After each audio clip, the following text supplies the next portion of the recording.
आज हम देखेंगे वर्ल्ड वॉर 2 के सबसे कम उम्र के सोल्जर की सच्ची कहानी पर आधारित फिल्म सोल्जर बॉय। फिल्म शुरू होती है रूस में, जहां 3 लोगों का एक परिवार नदी किनारे अपना फैमिली टाइम बिता रहा होता है। परिवार का सबसे छोटा सदस्य सर्गे अपने बड़े भाई और माँ को पेड़ के इतने ऊपर अपने आप चढ़ने की उपलब्धि बता रहा होता है। तभी अचानक वहाँ जर्मन सेना का लड़ाकू हवाई जहाज आता है। माँ अपने बच्चों को तुरंत झाड़ियों में छुपने को कहती है, लेकिन 6 वर्षीय सर्गे कहता है कि उसे डर नहीं लगता है और वो अपनी गुलेल से एक फाइटर जेट पर निशाना साधता है। ताजुब तो तब होता है जब वाकई में वो उस जर्मन फाइटर जेट को मार गिराता है, लेकिन जब वो इधर उधर देखता है तो पाता है कि उसकी फैमिली वहाँ कहीं नहीं थी। तभी सर्गे नींद से जाग जाता है। दरअसल वो ये सब कुछ सपने में देख रहा था। फिर वो अपनी माँ को पुकारने लगता है। तभी कोई उसके कमरे का दरवाजा खटखटाता है। उसे ऐसा लगता है जैसे उसकी माँ आ गई है और वो दरवाजे की ओर भागता है, लेकिन उसकी माँ नहीं बल्कि एक पड़ोस की औरत घबराते हुए अंदर आती है। वो सर्गे को जिंदा देख भगवान का लाख लाख शुक्रिया अदा करती है। फिर वो सर्गे को बताती है कि उसकी माँ और भाई मर चुके हैं।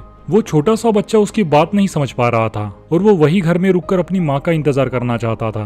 वो औरत उसे बताती है कि जर्मन सैनिकों ने उनके गांव में हमला कर दिया है, इसलिए उसे अपनी जान बचाकर वहां से भाग जाना चाहिए। तभी कुछ जर्मन सैनिक उसके घर की तरफ आने लगते हैं। वो औरत सर्गे को खिड़की से भगा देती है, लेकिन इससे पहले कि वो भी वहां से भाग पाती, उसे गोली लग जाती है और वो वही दम तोड़ देती है। छोटा सा 6 साल का सर्गे बिना अपने परिवार और दोस्तों के बस अब खुद पर निर्भर था। जब वो अपने घर से भाग रहा होता है तब वो अपने पीछे अपनी पूरी बस्ती को जलते हुए देखता है। फिर वो अपनी माँ को पुकारता हुआ वहां से भागता चला जाता है। कुछ समय तक दौड़ने के बाद वो जंगल के बीचों बीच पहुंच जाता है। जंगल में वो अपनी माँ को पुकारता है ताकि वो उसे आकर ले जाए, क्योंकि अब वो जंगल में रास्ता भटक गया था। सर्गे पूरी रात जंगल में ही बिताता है। अगली सुबह जब वो नदी से पानी पी रहा होता है तभी उसे जर्मन सैनिक उसकी तरफ आते हुए दिखाई देते हैं। खतरे को भांपते हुए सर्गे जल्दी से पेड़ की आड़ में छुप जाता है।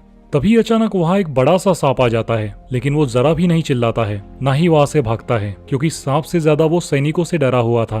नदी किनारे खाना खाने के बाद सारे सैनिक वहां से चले जाते हैं। उनके जाने के बाद सर्गे उनका बचा हुआ खाना रात में खाने के लिए उठा लेता है, लेकिन दिन ढलते ढलते नन्हा सर्गे बुरी तरह से थक जाता है। आखिर 2 दिनों से उसने ठीक से खाया तक नहीं था और बस अंतहीन चले जा रहा था। वो गिरता उठता लंगड़ाता रहा, लेकिन वो रुका नहीं, बस चलता रहा। यूं ही चलते हुए वो रास्ते में मिली जंगली बेरी खाने लगता है, लेकिन तभी अचानक उसके पीछे एक जोर का धमाका होता है, जिससे वो बुरी तरह से चौंक जाता है। उसका सर चकराने लगता है और उसे भ्रम होने लगता है कि कोई उसके पीछे आ रहा है। लेकिन ऐसे हालात में भी वो हिम्मत का दामन नहीं छोड़ता है, बल्कि अपने हाथ में लकड़ी लिए तेज आवाज में कहता है कि उसके पास राइफल है और वो किसी से नहीं डरता। वो थोड़ा और आगे जाता है, लेकिन फिर थोड़ी देर बाद बेहोश हो जाता है। जब वो बेसुध पड़ा था तब उसके पास 2 रूसी सैनिक आते हैं। फिर रूसी आर्मी का बेस दिखाया जाता है, जहां कमांडर गश्त पर गए अपने सैनिकों का इंतजार कर रहा था। तभी वे सैनिक वहां कमजोर और जख्मी सर्गे को अपने साथ लेकर लौटते हैं। जब सैनिक सर्गे को बताते हैं कि वो उसी के देश के सैनिक हैं, तब सर्गे उनसे खुलने लगता है और अपना परिचय देता है। सैनिक हंसते हैं जब सर्गे अपना परिचय देते वक्त कमांडर की तरफ अपना हाथ बढ़ाता है। एक तरह से ये इशारा था कि अब कमांडर भी अपना परिचय दे। सैनिकों को नन्हे से बच्चे पर बहुत दुलार आता है और वो उसे घेर लेते हैं। वे उसे पानी पिलाते हैं और खाने को देते हैं, यहाँ तक कि अपने आप में संजीदा रहने वाला कमांडर भी बच्चे का ख्याल रखने लगता है। फिर अस्पताल में एक नर्स सर्गे की मलहम पट्टी करती है। वो भी सर्गे की अद्भुत शख्सियत से प्रभावित हुए बिना रह नहीं पाती है। सर्गे उसे अपने पेट पर मलहम से तोप का चित्र बनाने के लिए कहता है, क्योंकि वो भी बड़ा होकर एक सैनिक बनना चाहता था। यहाँ तक कि अस्पताल में दूसरे घायल फौजी भी नन्हे सर्गे से बात करके हल्का महसूस करने लगते हैं। एक दिन जब कमांडर उससे मिलने अस्पताल आता है तब सर्गे कमांडर की पिस्तौल और बैच की तरफ आकर्षित हो जाता है। कमांडर भी नन्हे सर्गे के सभी प्रश्नों के जवाब अच्छे से देता है और उससे गोली निकालकर अपनी पिस्तौल खेलने देता है। सर्गे उसे अपने पेट पर बना तोप का चित्र दिखाता है और खुद भी फौजी होने का दावा करता है।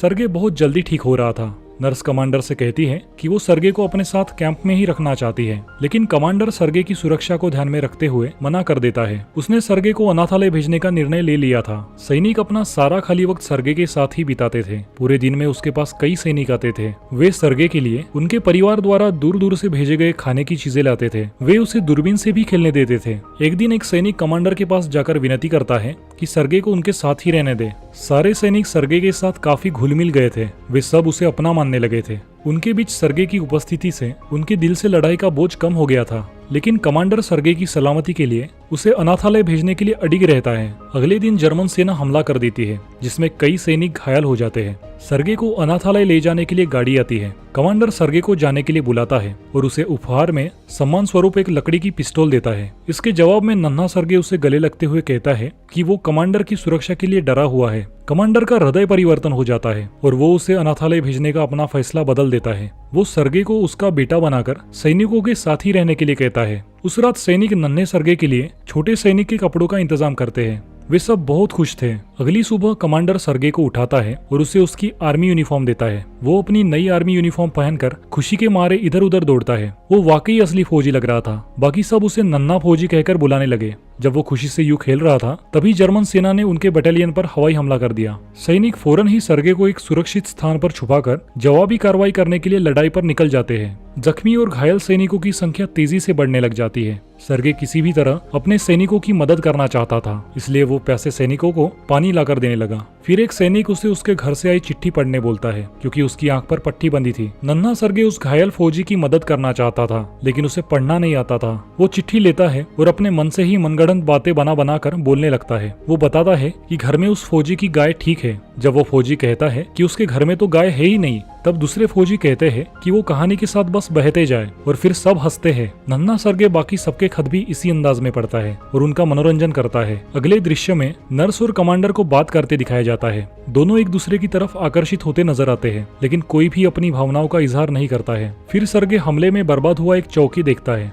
कमांडर उसे अपनी टोपी उतारकर शहीद सैनिकों को सम्मान देना सिखाता है। अगले दिन वो कमांडर से खुद के लिए एक मिशन की जिद करता है। कमांडर उसे सैनिकों को चिट्ठी बांटने का काम सौंपता है। सर्गे अपने खत बांटने के मिशन को बहुत अच्छे से अंजाम देता है, और तो और वो सैनिकों को खुशी से झूमने नाचने पर भी मजबूर कर देता है। अगले दिन सर्गे दूरबीन से खेलता खेलता अपने बेस से थोड़ा दूर निकल आता है। उसे वहाँ घास के ढेर के अंदर किसी का पैर हिलता हुआ दिखता है। वो दौड़कर वापस अपने ठिकाने पर लौटता है और वहाँ सैनिकों को अपनी खोज के बारे में बताता है। सैनिकों को उसकी बात पर यकीन तो नहीं होता है, लेकिन फिर भी वे उसके साथ वहाँ जाते हैं। जब वे वहाँ पहुँचते हैं, तब वे 2 जर्मन जासूसों को घास के ढेर में छुपा देखकर चौंक जाते हैं। वे उन जासूसों को धर दबोचते हैं और सभी सर्गे की सूझबूझ की तारीफ करते हैं। उसी रात कमांडर सर्गे को उसके कानूनी रूप से गोद लेने के कागजात दिखाता है। अब वो कानूनी रूप से उसका पिता था। कमांडर के स्नेह भरे कदम से खुश होकर सर्गे कमांडर के लिए कुछ करना चाहता था। वो कमांडर के मन में नर्स के प्रति प्रेम से वाकिफ था, इसलिए वो उसे नर्स से उसके प्रेम का इजहार करने के लिए लेकर जाता है।